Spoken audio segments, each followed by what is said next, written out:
Several remarkable events occurred in 2010, a year which began with a spillover of the banking sector reforms started by the CBN in June 2009.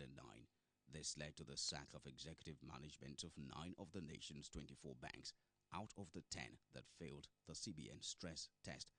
In 2010, the central bank injected 750 billion naira into the real sector of the economy. The CBN also directed banks to invest 600 billion naira excess liquidity with CBN in the real sector of the economy.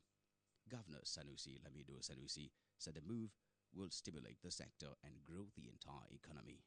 After months of litigations, the Federal High Court in Lagos sentenced the former Group Managing Director of Oceanic Bank PLC, Cecilia Ibru, to 6 months in jail after she was convicted of leading the bank to a crisis that led to her removal in August 2009.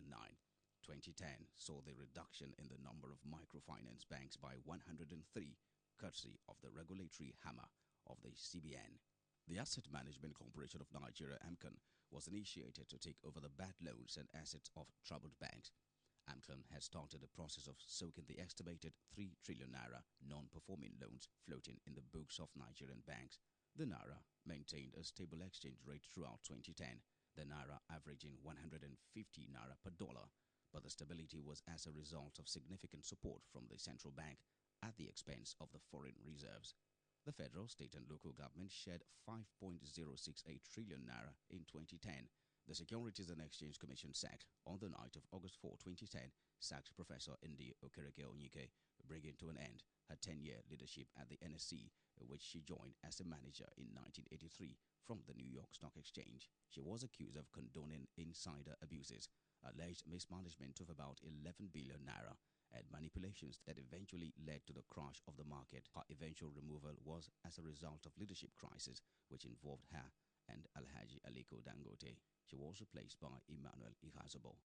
2010 also saw the lifting of the ban on importation of textiles and second-hand cars over 10 years. The government replaced the heavily depleted excess crude account with the National Sovereign Wealth Fund to manage the nation's extra earnings from higher prices of crude oil. And to drive the economy, the government unveiled a new roadmap for the power sector.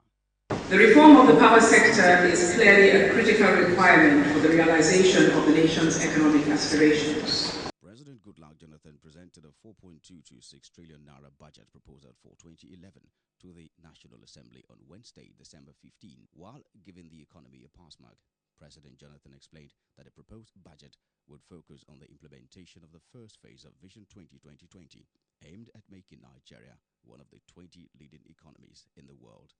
Nigeria's economy has remained resilient as a result of this administration's effort to maintain macroeconomic stability and promote socio-economic development. Real GDP growth is robust, increasing from 7.36% in the first quarter of the year to 7.86% in the third quarter. We will not forget in a hurry how the Finance Minister Olusegun Aganga and the Central Bank of Nigeria Governor Sanusi Lamido Sanusi appeared before the Senate for saying that the National Assembly collects 25% of the overheads of the federal government funds. Yes, sir. To create a starting out of it. So what to level up? Yes, no, the point I'm... The fact that a large chunk of the national budget goes to recurrent expenditure was a big issue in 2010.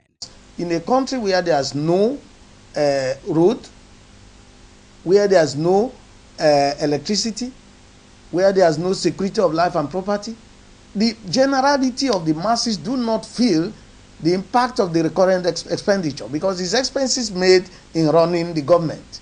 The heart of a good budget is an effective and efficient implementation. Yet, poor budget implementation remains our nation's economic and social development albatross, over which we all have poured songs of lamentations year in, year out. 2 international rating agencies, Fitch Rating and Standard & Poor, gave a contradictory ranking of the country's economic outlook for the year 2010. While Fitch rated the outlook negatively, citing overdrawing from the excess crude account and the foreign reserves, S&P gave a nod to the country's economic performance. Official figures say the economy is growing, but ordinary Nigerians think otherwise. They hope 2011 will be a better year.